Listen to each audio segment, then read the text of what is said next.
She was 30, widowed 3 years, and out of work before the rain stopped that morning. The Carters laughed when she asked about the lease. She had no husband, no children, no capital, and no letter of character from the firm that had just dismissed her. What she had was a cloth-bound tally book her father had kept before her, filled with the hours, the waiting, and the broken crates of 20 years of freight. She had £41. She signed most of it away for the lease on Bell Wharf, a soot-black canal warehouse her own employer had just called useless. But what Silas Harcourt did not know was that in the cobbles behind that warehouse, in a curved band of wear running from the water's edge to the cart gate, there was something that should not have been there. It would change what her work was worth, and then how fast Birmingham got its goods off the water. Tell me in the comments whether you would have signed. Clara Denby had been raised on cargo marks the way other children are raised on scripture. Her father, Robert Sayer, was foreman at a small wharf on the Digbeth branch of the Canal, and he could stand in an open loading door and tell you within a shilling what a boatload would cost to get onto a cart, which is a stranger skill than it sounds, because the cost of moving goods is almost never in the moving. He began teaching her the painted marks on crate ends when she was 11, quizzing her on the walk down to the wharf gate. And by 13, she could read a bill of lading aloud without stumbling on the short forms that defeated grown porters. On the first Monday of March, 1843, when she was 15 and began drawing 4 shillings a week for keeping his daybook, he gave her a tally book bound in dark blue cloth with a red spine. He said one thing about it and then went back to work. "Goods don't cost you while they move," he said. "They cost you while they stand." She thought he meant the obvious thing, that a boat tied up is a boat not earning. And for about 10 years, that was as much of it as she understood. At 20, she married John Denby, who was 31, and held a half share in a small carrying partnership with 2 boats working between Birmingham and Wolverhampton. She kept the books because he could not, and within 2 years she was settling the invoices, arguing the damage claims, and deciding which merchants were worth carrying for at all. John died in the spring of 1855, of a fever he took somewhere along the towpath. The boats had never been in his name. The cousin who held them was within his rights, and by the time the last of it was settled and the furniture sold, Clara had £41 and 6 shillings tied in a canvas bag inside a tea tin. She took paid work because she had no other choice, and in September of 1855, the firm of Mercer and Harcourt, canal carriers, hired her as tally clerk at Bell Wharf for 14 shillings a week, 6 days, 7 in the morning, until the last boat was clear. For 3 years, she wrote down other people's decisions. She wrote down, for instance, the business of the lamp brackets in November of 1857. 62 cases came in on a Tuesday for a merchant in Bordsley, and the boat was unloaded onto the wharf because that was the routine and had always been the routine, and the cases were stacked in 2 piles by the water because the yard was full of empty casks nobody had carted away. When the delivery cart came at 3, the cases had to be counted again, carried 30 feet, lifted a second time, and loaded. And one case at the bottom of the second pile had taken the corner of another and stove in, and 11 brackets inside were bent. Nothing had been stolen, and nothing had been lost. And nobody had done anything anyone would call wrong. And the load had still cost more than it should have. That was the thing she came to understand about her father's sentence, years after he was dead. Goods stand more often than anyone notices, and somebody is paid for every time a crate is set down and picked up again. And there was one more thing in her book, which she had noticed the previous winter, and had never been able to explain. In the counting room at Bell Wharf there was a cupboard with a warped door, and inside it were the old wharf books from before the firm took the place over, going back to 1848. Clara had opened them one slow afternoon in January to see whether an old customer's account had ever been settled, and she had stayed until dark reading something else entirely. In May of 1850, a boat had brought in 104 cases and 9 casks of ironmongery, and the entry said the boat was cleared and away in 3 hours and a quarter with 5 men on the wharf. She read it again and checked the tonnage against the columns, because in August of 1857 she had tallied a load of roughly the same weight and shape at the same building, and it had taken 9 men and had not been finished until 4 in the afternoon. She wrote in the margin of her own book, in pencil, the words "which men and what did they do?" Then the winter went on, and she was busy, and the question sat there in pencil for the better part of a year. The morning it stopped being a question was the 21st of September, 1858. A Tuesday, with rain coming down the canal in gusts and the towpath gone to grease. There was a crate of iron hinges on the wharf that morning that Clara could have followed with her finger on the page. It came off the boat at 7:20 and was set on the flags because the yard gates were shut, and it was moved 8 feet at 8 so the porters could land the casks behind it, and moved again to the wall when the rain turned. And then at 9 it was carried inside to the second bay because nobody was sure whether the carter was coming that day. It was lifted 4 times and traveled about 60 feet, and it had not yet started for Darratend. Clara wrote it down 4 times, which was her job. Silas Harcourt came at 8:30 in a covered gig, and he did not go inside. He was 47, dressed better than anyone who worked there, and he stood under the lee of the doorway with a clerk holding an umbrella at his shoulder while he told them that Bell Wharf would be closed at the end of the week. The traffic was going to the Sherborne Street depot, which had 4 times the floor and 3 cranes and a road frontage wide enough for 8 carts. 2 of the porters would be taken on there. The rest were paid to Saturday. Clara was not on the list for Sherborne Street. She had known she would not be before he said it, because she had copied the establishment figures for the new depot herself in August, and there had been no tally clerk in the column. She spoke to him anyway, in front of the others, which she thought afterwards was a mistake, and could not think of a way she could have avoided. She said that Bell Wharf turned certain cargo faster than the firm's own returns showed, that boxed goods for local delivery were being handled 3 and 4 times here for no reason but habit, and that she had figures going back 3 years and older figures going back further. The building was not slow, she said. The way they used it was slow. Harcourt heard her out. That was the part that stayed with her. He did not shout her down, and he was not unkind. And when she finished, he looked at the rain on the water for a moment, as though he were considering it. "Totals move trade, Mrs. Denby," he said. Not a clerk's notes. Then he said that Sherborne Street would handle in a week what Bell Wharf handled in a month, that the answer to the railway companies was size, and that she had been accurate and useful, and he would say so to anyone who asked. He got back into the gig at 10 minutes to 9. The wheels threw water across the cobbles of the cart court, and the 2 carters by the gate laughed at something one of them said. Hugh Merrick, who was 33 and acted for the estate that owned the building, arrived at 11 to take the keys and look at the roof. She asked him what the lease on the place cost. Stop there a second and ask yourself what she thought she had seen, because she had not seen it yet. Not really. She had a pencil note in a margin, a building nobody wanted, and £41 and 6 shillings in a tea tin. Tell me in the comments what you would have done with that money. Then keep going.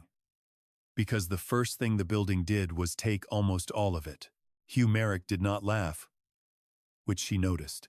He told her the estate had been trying to let Bell Wharf for 2 years, that the rent was £32 a year paid quarterly, that the roof, the doors, the key edge, and anything mechanical were the tenant's business, and that the last 3 men who looked at it had walked away when they saw the east slope of the slates. She asked what he would do about the rent if the fabric were put right. They settled it over 8 days in his office in Moore Street. Clara took a lease of 3 years with a break at 1, at £32 a year, and the first 2 quarters at £4 instead of 8, on the condition that she laid out not less than £25 on the roof, the doors, and the key within 6 months, and produced the receipts. Merrick asked, without any particular edge, whether she had a husband or a man of business who would put his name to it. She said she was a widow of 3 years, and there was no one, and he said that it made the paper simpler, and she signed her own name on the 4th of October, 1858. That night she counted the money twice at the table in her room in Allison Street, and wrote on the flyleaf of the tally book, in pencil, £4 rent paid, £25 owing to the fabric, £11 and 11 shillings remaining against wages, coal, and living. She tied the tape around the tin and put it under the bed. Joseph Pritchard came on the 9th of October because Clara had asked for him by name. He was 56, a carpenter and millwright who had spent 30 years mending warehouse doors, cart axles, gearing, and hoists across the whole of the Digbeth end, and he had put a new sill in the counting room at Bell Wharf so long ago that his own pencil mark was still on the underside of it. He went over the building for the better part of a day and gave her the truth in the order she needed it. The roof was not bad, he said, only neglected. 40 or 50 slates, 2 rafter feet gone soft where the gutter had blocked, 1 length of gutter to replace, and the drain in the cart court to be dug out. He priced the slates second-hand at 9 shillings the hundred and said he could get them. The threshold of the ground-floor loading door was rotten through, and 2 door timbers with it. The doors above were sound but out of square. The bays wanted sweeping and renumbering, and the key edge had 2 loose stones that would break somebody's ankle before Christmas. Then he went to the crane in the corner and put his hand on the timber jib and stood there a long time without saying anything. The winch was seized, or near it. The pawl that held the load between turns of the handle was worn on the face and would slip under weight. And he did not like the look of the chain at all, which had lain out in the weather and been greased by nobody in years. The iron pivot the jib turned on was orange with rust from the collar to the pin. "Don't hang anything on it heavier than 500 weight until I have it apart," he said. She asked how long that would take and what it would cost, and he said he did not know yet, and that anyone who told her a price before opening a 30-year-old bearing was guessing with her money. Before he left, he scraped at the rust on the pivot collar with the corner of a chisel, and where the rust came away, the iron underneath was polished bright, not in one place where a bar might have rubbed, but in a band that ran a good way around. He looked at it for a moment, said that was odd, and went to catch the light while it lasted. Silas Harcourt heard about the lease within a fortnight, from Merrick's clerk, at a dinner in Colmore Row. And what he said was that it was stubbornness rather than competition, and that she would be out by Lady Day. He was not saying it to be cruel. He believed it the way he believed the rest of his business. The work began on the 11th of October with a shovel, because everything else waited on the drain.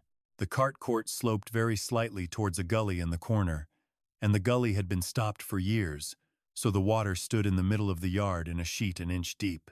Clara hired Bert Naylor, who was 19 and had been one of the porters paid off with her, at 2 shillings and 6 a day, and the 2 of them dug it out over 2 days and found in it a horse's jawbone, the neck of a stone bottle, and 7 clay pipe stems. When the water ran again, the yard dried in a day and a half.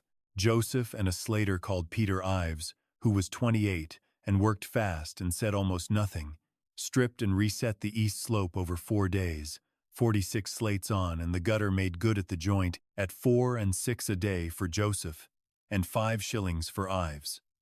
Clara wrote each day's wages in the tally book with the date, because the £25 was not a promise she could argue about later. By the end of October, the ground floor loading door had a new oak threshold and 2 new jambs. The doors above had been eased, so they did not bind. The loose stones on the key edge were bedded again, and the 6 storage bays had been swept out, whitewashed to shoulder height, and numbered afresh in black paint a foot high. She numbered them wrong the first time. She began at the counting room end, because that was where she stood, which put Bay 1, the bay that would take the most traffic, at the far end of the building from the loading door. She saw it on the second day, when Naylor walked it 11 times, and she spent 4 shillings on paint and a Saturday afternoon, doing all 6 again in the opposite order. That was the month she stopped thinking about the building as rooms and started thinking about it as a set of paths. She took a piece of chalk and drew on the floor the route a case of hinges actually took from the moment it left a boat. Onto the flags, along the wharf, in at the door, across to a bay, out again to the yard, onto a cart. Then she drew what it would take if the cart were already standing in the yard when the boat came, and the second line was a good deal shorter, and it still had one lift in the middle she could not get rid of. While she was on her knees with the chalk, she noticed the cobbles.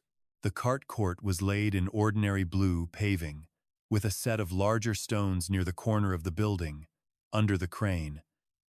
And those stones were worn in a way the rest were not. It was not the straight polish that carts make. It was a curve, a wide, shallow band that swung from the corner nearest the water round towards the middle of the yard, where a cart would stand. And there was something like it on the canal side, too, a scored patch in the stone of the quay a few feet from the crane base, on the wrong side of it for anything she had ever seen anyone do there. She wrote it down. She did not know what it meant, and she had a boat to find. Finding one took her 3 weeks and a good deal of standing about in the wet, because she knew every carrier working the Digbeth end by name. Most of them were under contract to Mercer and Harcourt or to 2 other firms, and the ones who were not looked at the shut gates of Bell Wharf and said they would see how she got on. Miriam Cole said yes in the end, and she said it in the coldest possible terms, which Clara respected. Miriam was 39, a widow like Clara, and worked one boat with her brother Daniel, who was 44, and her son Owen, who was 16 and did the horse. She had been 11 days behind that autumn because Sherborne Street kept her crew waiting 4 and 5 hours at a stretch, and a boat that waits earns nothing while the horse still eats. "I'll bring you 1 load, Mrs. Denby," she said. "You'll take nothing for it if we're not away in half the time we waste up there." Clara wrote the terms down and signed them, which made Miriam laugh at her, and then look at the paper again, and then keep it. The load came from a factor in Wolverhampton, 94 cases of ironmongery and 11 casks of nails, and 30 of the cases belonged to Thomas Avery, who was 45, and dealt in brass fittings out of a warehouse in Bordsley. Avery let those 30 come to Bell Wharf, because Clara went to his counting house on a Thursday, waited 50 minutes, and showed him a sheet with the handling times of his own goods at Bell Wharf for the previous 11 months in her own hand. He was quite clear that it was 30 cases and no more, out of 140, and that he expected to be told at once if anything was broken. Miriam's boat came in on the 18th of November at 7:20 in the morning, and Clara had the manifest in her hand before the line was made fast, because she had walked to the Cole family's mooring the evening before and copied it out by lantern. She had spent the previous day doing the only part of the business that was entirely hers, which was splitting the manifest in 2. Everything going out again within the day went on one list, in the order the carts would want it, and everything staying went on the other, with a bay number against each line. The nails went on the second list, bay 3, because casks are heavy, and bay 3 was nearest the door. The cart for Avery's cases stood in the yard at 7, hired from a carting firm in Fasley Street for 6 shillings, with the horse still in the shafts, and the driver eating his breakfast on the tailboard. They cleared the boat in 2 hours and 40 minutes with 5 men, and nothing was counted twice. The cases came ashore and went straight to their marked bays. And Avery's 30 went out through the yard door onto the standing cart in one continuous line of work, and the tally was signed at the cart and not at 3 separate piles along the way. Miriam wrote the time in her own book before she took the rope in. It was not a triumph. It was one small boat handled properly, and Clara charged £4 12 shillings for the landing and the storage week, and paid out £2 and 3 in wages and cart hire. Ellen Shaw, who was 42, and sold coffee and bread and dripping off a barrow at the bridge end and had buried 2 boatmen husbands and said she would not have a third, sold 11 cups at that gate before 9 o'clock, and told Clara it was the busiest that corner had been since the spring. Then Clara made the mistake that cost her the winter. There was a second boat 4 days later, with a consignment for a foundry factor that included 6 crates of iron castings, and the heaviest of them was better than half a ton. She should have refused it. Joseph had told her 500 wait until the winch was apart, and the winch was not apart, because he had been at a job in Darrotend and she had not wanted to ask him to come back. That was the whole of it, really. She did not want to ask. Harcourt's sentence about a clerk's notes had gone into her like a splinter.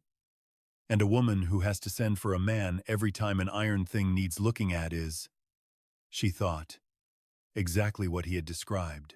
So she took the load, rigged the chain herself, and put Naylor and 2 hired men on the winch handle. The crate came up about 4 feet, and the handle went dead. Not suddenly, but the way a door stops answering. The way a door stops when something is behind it, and the whole jib shuddered, and the pawl gave a sound she had never heard from it, a flat click that did not hold. And instead of lowering it there and then, which is what she knew perfectly well she should do, Clara put a 4th man on the handle, because she had decided some weeks earlier that what the old gear needed was more power on it. They got the crate up another 18 inches. Then the pawl slipped a full tooth. The load dropped, the chain snatched, and the crate swung in against a stack of boxed goods on the flags and took the corner off it. Nobody was hurt, and she knew that was luck. Within about 4 seconds, standing in the cold with her hands shaking and Naylor swearing steadily behind her, the crate that broke was not the casting. It was one of 8 cases of brass fittings that Thomas Avery had sent down that morning as a second trial, and the fittings inside were scored and dented, and 11 pounds worth of brass was a dead loss, of which Clara paid 9 pounds 4 shillings out of the tea tin within the week. Avery did not shout at her either. He heard her out, said he would take his goods through Sherborne Street until further notice, and asked her to let him know when the machinery had been seen to by somebody who understood it. For 9 days Clara did the sums a dozen different ways and got the same answer, which was 4 months of money left and no customer worth the name. She wrote to Joseph on the 2nd of December and asked him to come and take the winch and the pivot apart and to charge her his full time, and she put in the letter, because it was easier to write than to say that she had put 4 men on a handle he had told her not to load at all. He came on the Saturday, looked at the broken pawl face, and said nothing about it, which was worse than if he had. They spent 2 days on it. The chain came off and was condemned, 22 feet of it, because 2 links had worn flat and 1 was drawn thin.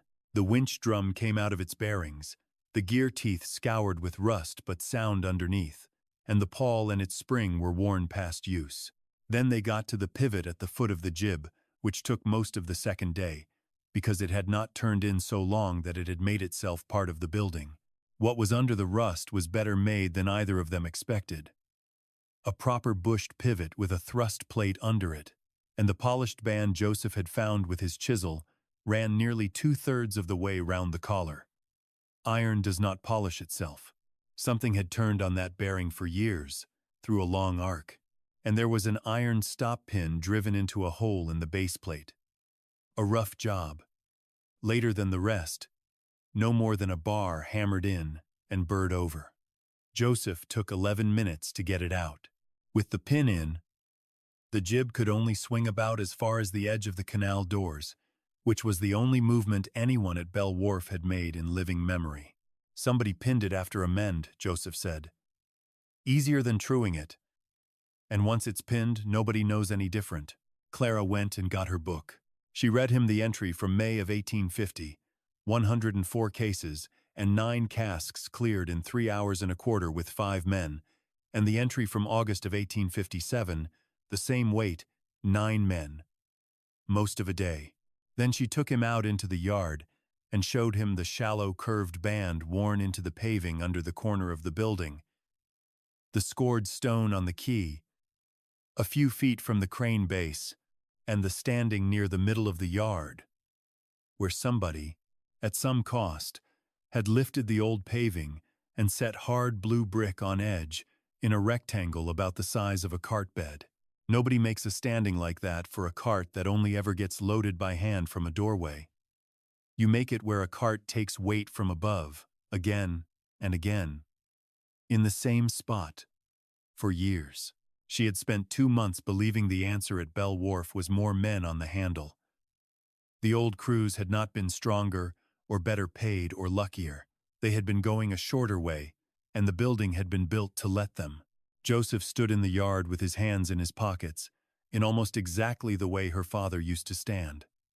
Looked from the mark in the paving to the corner of the building and back, and said he would want 2 days and a new bush and a smith's bill before anybody hung so much as a bucket on it. The repairs cost her £6 and 1 shilling. Amos Kettle, a smith of 50 who had made ironwork for canal cranes since he was a boy, cast and bored a new bush for £1 16 shillings, and made a new pawl and spring for 14. 24 feet of new chain came to £3 and 2 pence. Joseph charged her 2 days at his 4 and 6, threw in the Sunday morning, and said nothing about it when she tried to put it on the account. They put it back together in the second week of December and tested it the way Joseph insisted. Slowly, and with things that did not matter. 200 weight of scrap iron in a sling, lifted 3 feet, held, lowered. Then 500 weight. Then 8, with Joseph lying on his side in the wet watching the base plate for movement, and Naylor turning the handle and Clara counting the pawl. Then they swung it. The jib came round off the water, past the line of the canal doors, past the point where every man who had ever worked at Bell Wharf believed the crane stopped, and kept coming, out over the cobbles of the cart court until the block hung almost exactly over the middle of that rectangle of hard blue brick, where it came up against the far end of its bearing and stopped, because that was where the men who built it had meant it to stop. Nobody cheered. Naylor said something short.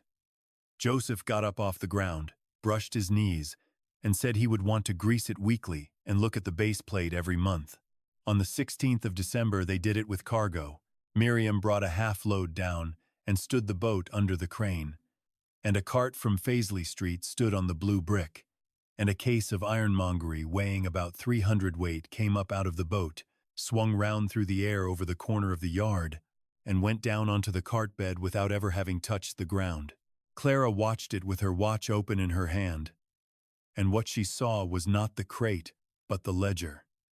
That case had been lifted once, and counted once, at the cart, by the man who was going to sign for it. No porter had walked it 30 feet, no space had been used on the wharf while it waited, nothing had been stacked on it, and there was no second lift in which to drop it. She went back to the counting room and did the arithmetic on Miriam's November load, which she knew crate by crate. 94 cases and 11 casks. 30 of those cases had gone out again the same day and had been handled 3 times each to do it. 90 separate liftings, of which 60 had bought nobody anything. Then she wrote out, on a clean page, everything that would have to be true before that trick was worth a penny to anyone. She had to know the manifest before the boat arrived, or she could not sort the goods going straight out from the goods going into store. She had to have a cart standing on the brick at the hour the boat came. She had to know the weight of every crate before it was slung, because the crane would take 800 weight, and no more. And she had to have boats that came when they said they would. None of that was in the building. All of it was work, and most of it was other people's habits. And she had 11 weeks of money. What she built between Christmas and the end of February was not a discovery. It was a set of rules, most of them dull, and every one of them argued over by somebody. Boats were given an hour. Miriam took to it at once because it saved her crew standing about. 2 other families took to it because Miriam told them to, and one boatman told Clara to her face that he came in when he came in. She told him she would land him in the order he arrived, behind the boats that had kept their hour, and he came back in January keeping it. Manifest came ahead of the boat, or the load cost more. She wrote it into her rates in plain words, landing and delivery to a standing cart, 9 pence a ton, when the manifest was in her hands the day before. Landing to store 1 shilling and 3 pence a ton a week thereafter. Anything arriving without notice went onto the wharf like everybody else's goods and was charged for the work it made. Carts were the hardest part, because carters had always come when they had finished elsewhere.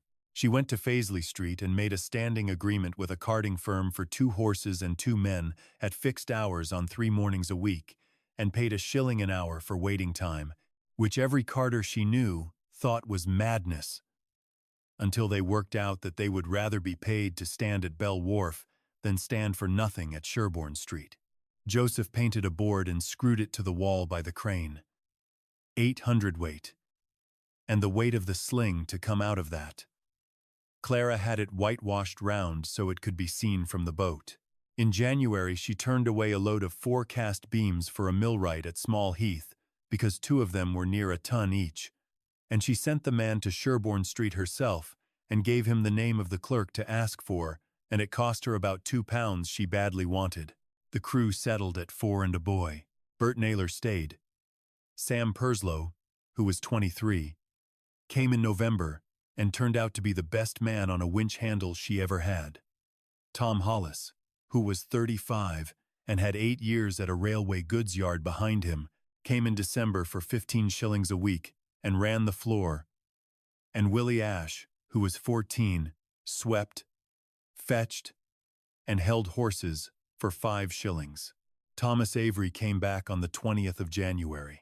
He came because she had paid him the £9 4 shillings for the brass without being asked twice, and because Miriam Cole had told a factor in Wolverhampton that Bell Wharf turned her round in half a morning, and factors talk. He sent 35 cases, and in February 110. He never once said he was pleased, and he asked for the tally signed at the cart every single time.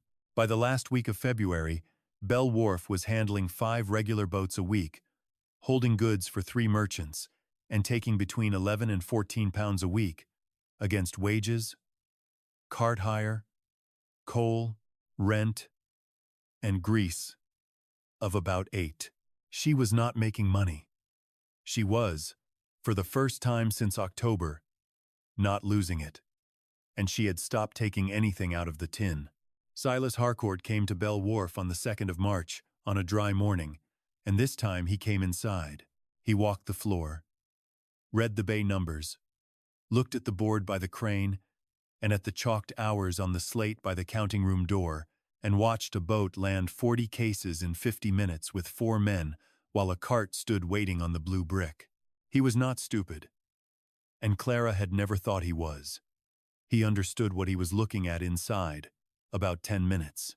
Then he sat down in the counting room and offered her £60 for the lease, the fittings, and the goodwill, and a place at Sherborne Street at 18 shillings a week, with the hours of the boats in her hands. It was not an insult. £60 would have given her back everything she had spent, and about £19 on top, and 18 shillings was 4 more than she had been getting when he closed the place. He put it as a rescue and half believed it. And he told her that 1 crane and 1 frontage could never carry urgent volume, and that she had proved her point and could take the money for it. She said no, and thanked him for coming, and he took his hat and went, and she found afterwards that her hands were steady, which surprised her. He did not shout, and he did not threaten. What he did was ordinary trade, and it nearly finished her. Within a fortnight, Mercer and Harcourt were offering their larger customers a discount on the whole of a season's carriage, if the whole of it went through their own wharves, which is a thing a big firm can do and a small one cannot. 2 boatmen who had been carrying to Clara had contracts with the firm for their winter work, and both found those contracts read over to them rather carefully that month. One came and told her so, standing in the yard with his hat in his hands. The other simply stopped coming. 2 loads that were promised for the 3rd week of March did not arrive. Her takings for that week were £4 and 8 shillings against £7 and 2 shillings out, and she wrote the difference in the book in the same hand she wrote everything else. Miriam Cole sat in the counting room at the end of that week, with a cup of Ellen Shaw's coffee going cold in front of her, and told Clara she was fishing the wrong water. The big firms did not bother with the small family boats, the ones working 40 tons and less, because a 40-ton boat is a nuisance to a depot that thinks in hundreds, and there were a dozen such families between Tipton and Warwick Bar. Nobody's contract and everybody's afterthought, every one of them losing hours at the big wharves. Clara spent 9 days walking towpaths and standing on locksides with her book under her arm, and came back with 5 new boats, none of them large, all of them independent, and none of them owing Silas Harcourt anything at all. It was the best week's work she did that year, and it did not show in the takings for a month. Then the crane stopped. It was the 3rd week in March, wet from the Monday, and they had 4 boats booked in 6 days. Joseph came on his usual round, put his hand on the ratchet wheel, turned it, and stopped. There was a crack in the boss of the wheel, running out from the keyway, and the pawl had begun to bruise its face on the tooth beside it. He said it would go, and he did not say when, and he would not put another load on it. Clara had rent due on the 25th, wages every Saturday, and 2 merchants expecting goods that week. She stood in the yard in the rain for a while and thought about running it light. Only the small stuff. Only 300 weight. Only until Friday. Then she remembered her father saying that goods cost you while they stand. And she understood, standing there at 30 years old in a wet shawl, that he had never once meant only the goods. A boat waiting costs money. A crane that stops when you have chosen the hour costs money. A crane that stops on a Thursday morning with a load in the air costs a man's arm, and every customer you have. Amos Kettle took the wheel away on the Tuesday and was 6 working days over it, because he had to make a pattern and get it cast, and then key and true it. Bell Wharf hoisted nothing for 6 days. Clara wrote to every customer that day, told them plainly that the crane was stopped for repair until the following Wednesday, offered floor storage at 3d a ton and hand landing at a reduced rate, and reorganized her bays so the hand-carried goods went nearest the doors. 3 customers stayed. Nathaniel Futrell, a hardware factor in Digbeth, took his account to Sherborne Street in writing and did not come back until the summer. Somebody carried the story up the hill, and Harcourt was heard to say that a wharf which cannot promise continuous service is not a competitor but a convenience. The new ratchet wheel went on at 7 in the morning on the 30th of March and cost £2.15. Joseph tested it the way he tested everything, with scrap iron nobody cared about, for an hour and a half, before he would let a customer's crate near it.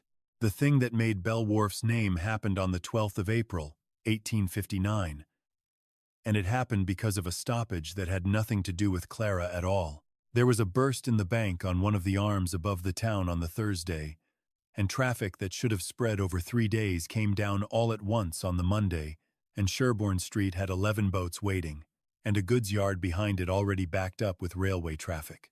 That was the week Thomas Avery had 126 cases of brass fittings coming down from a maker in Wolverhampton, consigned to a shipping agent in Derritend to be in the agent's hands by Thursday night, or the whole lot missed a sailing and sat for a month. He came to Bell Wharf on the Monday afternoon and asked one question, which was how long. Clara did not tell him it would be quick. She opened the book and turned it round on the desk and showed him the last 9 weeks. Every boat. The hour it tied up. The hour it was clear. The men on the floor, the tons landed, and the damage column, which had 1 entry in it since the 1st of January, and that was a broken cask hoop. He said Thursday morning, 7 o'clock. And he said he would come and watch. And by the Wednesday evening half the wharf end knew about it, because Avery had told 2 other merchants, and the carriers had told each other, and because Silas Harcourt had freight of his own stuck in that jam, and had been at Sherborne Street since Monday. Harcourt came at 7:10 on the Thursday with 2 men from the firm. Josiah Lomas, a merchant of 52 who dealt in tinware and had never given Clara a case in his life, came at 7:30. Ellen Shaw brought the barrow up from the bridge because she was not a fool either. What they watched was not exciting, and Clara had spent 2 days making certain of that. Miriam Cole's boat and her brothers came in together at 7:05, with the manifest in Clara's hands since Tuesday. 3 carts stood in the court, 2 on the brick, and 1 behind, hired at fixed hours, horses in the shafts. The cases had been loaded at Wolverhampton in the order Clara had asked for, which had taken her 2 letters and a shilling to the maker's foreman. the 96 going straight through to Darrowtend at the fore end, and on top, the 30 for store underneath, and the 10 casks last. Tom Hollis had the floor. Sam Purslow and one hired man had the winch, and Naylor slung. Willie Ash did nothing but keep the horses standing quiet and pass the tally slips, because Clara had learned in November what it costs when a horse moves at the wrong moment. Clara stood at the head of the cart with the book and her watch, and marked every case as it was signed for. Once, at the place it was going. The crane took the cases 4 at a time in a slung frame Joseph had built for the purpose, 300 weight and a bit, well inside the board on the wall. It lifted them out of the boat, swung them over the corner of the yard, and set them on the cart bed, and the cart was full and gone in 22 minutes, and the next was on the brick before the boat's hold had changed its trim. The 30 cases for store went to Bay 2, landed beside the bay, and not in the middle of the floor. The casks came ashore by hand and rolled. Nothing was stacked on the wharf all morning, nothing was counted twice, and no case was set down between the water and the wheels, except the ones that were staying. The last cart pulled out of the gate at 10 minutes past 10. Avery had his own book with him, and he did the comparison standing up, out loud, because he was that sort of man. The previous October, he had sent 120 cases and 14 casks of the same goods through Sherborne Street. 7 in the morning until 1 in the afternoon. 9 men on the firm's account. 3 cases damaged. 2 of them, badly enough to write down. Bell Wharf. 126 cases and 10 casks. 7 o'clock until 10 past 10. 6 men, nothing broken. And the delivery tally signed at Darrowtend by 4 that afternoon. He said he would put his canal-borne box goods through Bell Wharf for the rest of the year, and he wanted the rate in writing before he left, and Clara wrote it at the counting desk, while he stood there, and Lomas read it over his shoulder. Silas Harcourt did not say anything for a while. He walked over to the crane and looked at the base of it, and then at the rectangle of blue brick set on edge in the middle of the yard, worn shiny now, with cart tracks running to it from the gate. "How long did it take you to find it?" he said. 10 months, Clara said. "And about 30 pounds. He looked at it a moment longer. Said that Sherborne Street would have it apart and drawn by the autumn, which was probably true, and went to see about his own freight. Bell Wharf did not become a great place. It stayed what it was. A small soot-black warehouse on a small basin with 1 crane and 6 bays and a yard you could not turn a long cart in without swearing. By the end of May, 1859, it had 8 regular accounts, 9 boats a week in the season, 4 men and a boy on the wages book, and a maintenance day on the last Saturday of every month when Joseph Pritchard came at half a day's rate and nothing was hoisted at all. Silas Harcourt came back on a Tuesday in the middle of May with a consignment of his own delayed and nowhere dry to put it, and he stood in the counting room doorway with his hat in his hand and asked whether Clara had capacity for about 40 tons for 10 days. She turned the book round, looked at bays 4 and 5, and told him she had room for 35 tons from the Thursday, at a shilling a ton to land and 3 pence a ton a week to hold, cartage extra, manifest the day before. He said that would do, and asked her to put it in writing. And she did, in the same words she had written for Avery and for Lomas and for a brushmaker in Bordsley the week before. There was no speech. He was a customer, and she wrote him down as one, between 2 other names, on the 2nd page of a new book. The new book had been started that April by Susanna Peake, who was 22, the daughter of a lock-keeper, and had a better hand than Clara's, and no idea yet what the columns meant. Clara had hired her at 9 shillings a week and taught her cargo marks in the doorway of the ground-floor loading door, which is where her own father had taught her. On the last day of May, Clara ruled off the final page of the old cloth-bound book with the red spine, wrote the date under it, and closed the cover. 22 years of freight were in it, 4 of them her father's, and somewhere in the middle, in pencil, in the margin of a page from the winter of 1857, were the 4 words which men, And what did they do? She put it on the shelf above the desk where she could reach it, because she still used it about once a week. Clara Denby was 31 years old, and she had gone into that building a widow with 41 pounds and 6 shillings, no employer, and a book nobody else read. She had spent 31 pounds and change of it on slates, oak, chain, a bush, a ratchet wheel, and paint, and there was never a week afterwards when she thought that money had gone to the wrong place. Outside, Purslow was on the handle, and Naylor was on the sling, and the boat lay breasted in tight against the quay with the line taut, and the jib came round off the water with 4 cases of brass going the short way to a cart that was already standing where it ought to be.